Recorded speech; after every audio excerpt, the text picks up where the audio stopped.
So we finally have the official announcement from LEGO that we are going to get the $1,000 Death Star, and of course everyone, including myself, is mad about it. Now, first of all, I want to point out, yes, this is a different setting for me. I'm in my living room instead of my usual recording room, and that's simply because I don't want to display any LEGO sets when this atrocity is being done. Because, yeah, €1,000 Death Star is now equivalent to a $1,000 Death Star, even though I just looked up the currency exchange, and $1,000 translates to €860. So we as Europeans are being completely screwed over with this one. Thanks, LEGO. Thank you very much. That's one of the best things that we could have asked for.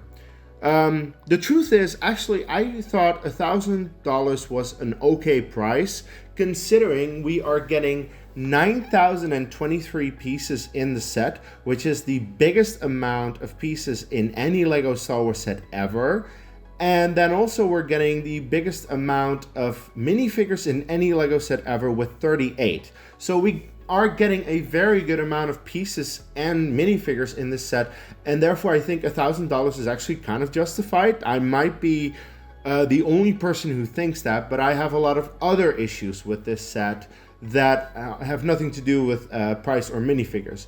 Now, there is definitely something that you can say about the minifigure selection, which is that it's not very surprising, it's not particularly interesting. We've seen the minifigures before, they should have had dual molded legs, but to be fair, I don't much care about that myself. I do agree with the people who have an issue with that it is something that especially minifigure collectors would be upset about. So I agree with you.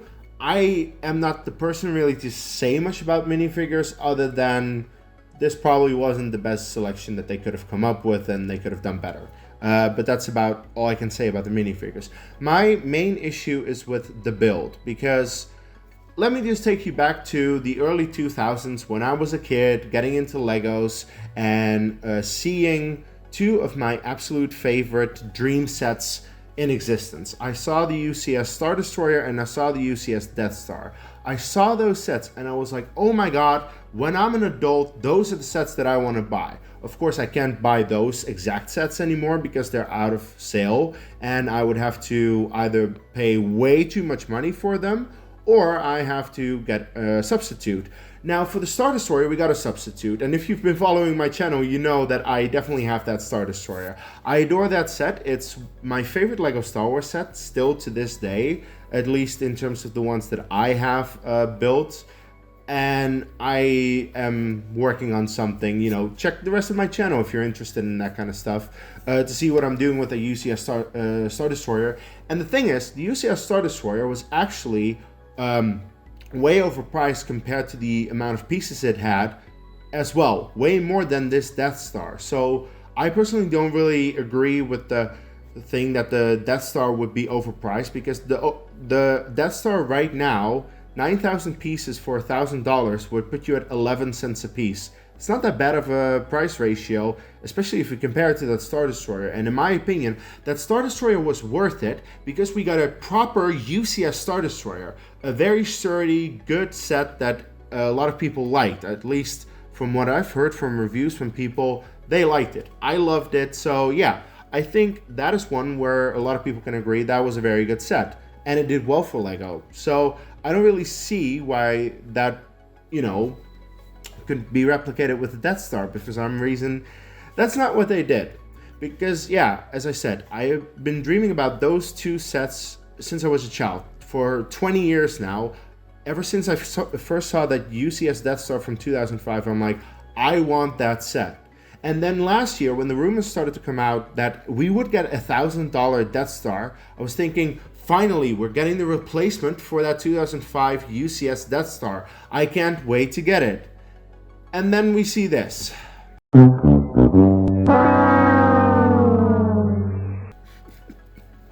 Oh, why? Why are we getting a slice of a Death Star? Especially because the previous two iterations of the Death Star that we got, they were somewhat of a sphere and they had the scenes. So the previous two iterations, the 2008 and 2016 versions, which I don't care about because it's not, a display piece, they're more like play sets. Why are we getting more something like that instead of a proper UCS set? Because in my personal opinion, when a Star Wars set is called an Ultimate Collector Series, that means you're getting a giant version of a vehicle. Like the Star Destroyer, like the AT-AT, like the Razor Crest. I can go on, you know my point. The thing is, I've been waiting for a UCS type Death Star for fucking 20 years, and this is what I'm getting. I'm not happy with this. I understand the entire reasoning from the creator. I've heard the interview of the creator. I listened to what he had to say about it.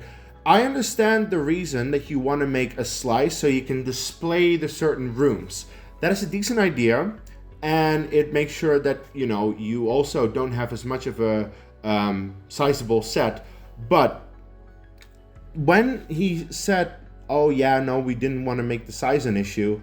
Size has never been an issue for LEGO collectors. Every single LEGO collector, they make space for it. Some people even decorate entire rooms and put in all kinds of shelves and everything to make sure that their giant LEGO sets fit there, because people love giant LEGO sets. Myself included, I own a bunch of them.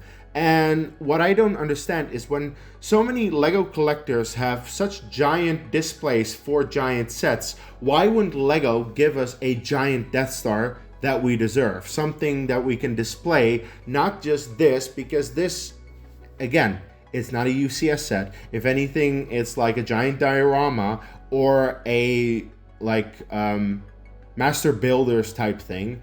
But it's definitely not a UCS set in my opinion. So I think what they did with this is just do whatever the hell they think will make LEGO fans buy it and be like, yeah, you'll buy it. Shut up. I'm not buying this. I don't want to buy this. I would have bought it if you had done a little bit more in terms of exterior, but no. So actually I was thinking, in terms of you can do an exterior with this, because of course, the front of the thing has the entire room display of all the rooms of the Death Star. That's cool. The back looks terrible. There is no back. And you could easily just make a giant exterior display on that half. At least you would have half of an exterior display. So essentially, you could turn the thing around and have half the exterior of the Death Star, and then turn it around and then you have the interior, depending on what you like. That way you're giving LEGO fans the option to choose which they want. Now, sure, you can say that with the increased pieces, the price would also be increased. I don't care. People will pay this. I think it's pretty clear from the fact that people are buying the UCS Falcon for $850, buying the UCS AT-AT for $850, buying all these giant sets for so much money. People will spend the money if you put a right amount of thought and care into making your sets. So if I have to pay like 1,200 euros to get a UCS Death Star that has, of course, that interior part, but if you turn around it has an exterior, I'll do that. That's fine. I'm okay with paying that amount of money. As I said, LEGO collectors like myself will pay the money, will make the space. We don't care. We want a good product. This is not the product that I wanted. This is not the product that I've been yearning for 20 years at this point. And I think that has to be included when you're criticizing this set.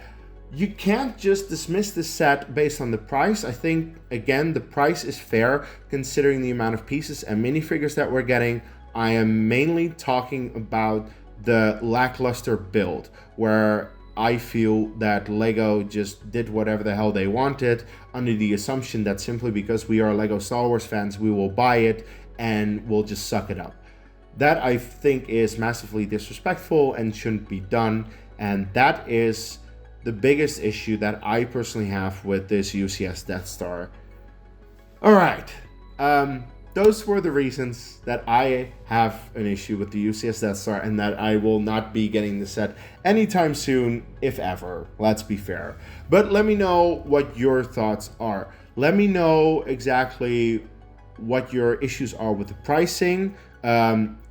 let me know, by the way, if you're American and if, you know, in dollars you're going to pay $1,000 for it, because I still think the euros to dollars conversion is absolutely insane. Yeah, please let me know all your thoughts and your opinions in the comments below about the UCS Death Star. Also, if you're interested in Star Wars, I'm actually building a giant Lego Jeddah city. I've been doing a mock series, a vlog type series for the past couple of weeks, months even. And if you're interested in that, check that out. I think it's turning out pretty well. I'm actually getting towards the point that it's done. So check that out if you're a Lego Star Wars fan. I think it's a pretty cool project that I've been working on. Like the video, subscribe to the channel, and of course, until the next video, may the Force be with you.